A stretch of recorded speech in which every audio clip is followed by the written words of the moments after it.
Hi friends, welcome to SenThen life style. இன்றைக்கி நம்ம சேனலில் என்ன பார்க்க போகிறோம் அப்படின்னா, சமைச்சதுக்கப்புறம் மண்பானையை எப்படி நம்ம வாஷ் பண்ணுறது அப்படின்னு சொல்லி நம்ம இந்த வீடியோவில் ஃபுல்லாக பார்க்கலாங்க.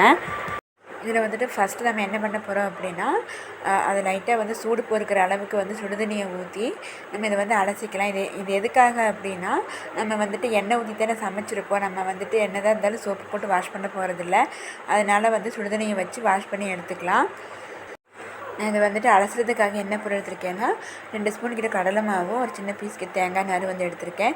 இந்த மாவில் ஒரு 4-5 ட்ராப்ஸ் கிட்ட லெமன் ஜூஸ் விட்டுக்கலாம்.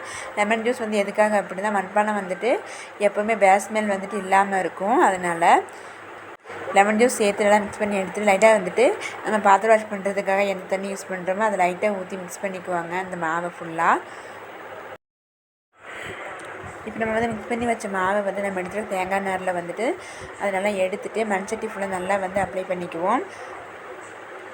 இந்த மாவு தேங்காய் நாரும் வச்சு எல்லா பக்கமும் நல்லா பரவுற மாதிரி ஃபுல்லாக அழுத்தி தேய்ச்சிக்கலாங்க.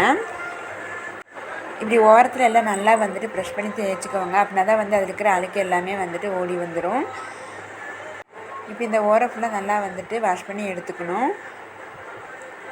அப்படி அஞ்சட்டியை வெளிப்பக்கமாக அலசிக்கலாம். இதையுமே நல்லா வாஷ் பண்ணி எடுத்து வச்சுக்கணுங்க. இல்லாட்டி வெளியே பார்க்குறதுக்கு நல்லா இருக்காது. அதே மாவை நம்ம எடுத்து தேய்ச்சி இதை நல்லா அலசி எடுத்துக்கலாம். எப்பவுமே இந்த மாதிரி சர்ஃபேஸில் வைக்கும்போது நம்ம மண்பானையை ஸ்லோவாக தாங்க வைக்கணும், இல்லாட்டி உடஞ்சி போயிடும். இந்த மாதிரி பேக் சைடு, ஃப்ரண்ட் சைடு, அப்புறம் சைடு ஓரம் எல்லாமே இதே மாவு நார் வச்சு நம்ம வாஷ் பண்ணி எடுத்துக்குவோம். இப்போ பாருங்கள், நான் எல்லா இடமும் அப்ளை பண்ணியாச்சு.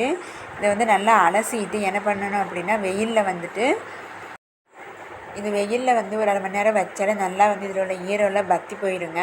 இது நீங்கள் அது ஒரு வாரத்தில் 2-3 வாட்டி சமைக்கிறீங்கன்னா இதை நீங்கள் அப்படியே இதுக்குள்ள ஈரம்லாம் பற்றினதுக்கப்புறம் எடுத்து வச்சிடலாம்.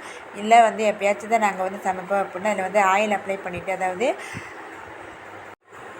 சமைக்கிற எண்ணெயோ இல்லை நல்லெண்ணெயோ அப்ளை பண்ணிவிட்டு வெயிலில் ஒரு 5 நிமிஷம் வச்சிட்டிங்க அப்படின்னா அந்த எண்ணெயை லைட்டாக விஞ்சிருங்க. அதை அப்படியே எடுத்து நல்லா பக்குவமாக எடுத்து ஸ்டோர் பண்ணி வச்சுக்கலாம். நம்ம அடுத்து எப்போ சமைக்கிறோமோ அப்போ நம்ம இதை எடுத்து சமைச்சிக்கலாங்க. அப்போ சமைக்கும்போது லைட்டாக வாஷ் பண்ணிவிட்டு சமைச்சா போதும். இந்த வீடியோ உங்களுக்கு ரொம்ப பிடிச்சிருந்தது அப்படின்னா நம்ம சேனலுக்கு சப்ஸ்கிரைப் பண்ணிக்கோங்க friends. Thank you friends. Thanks for வாட்சிங்.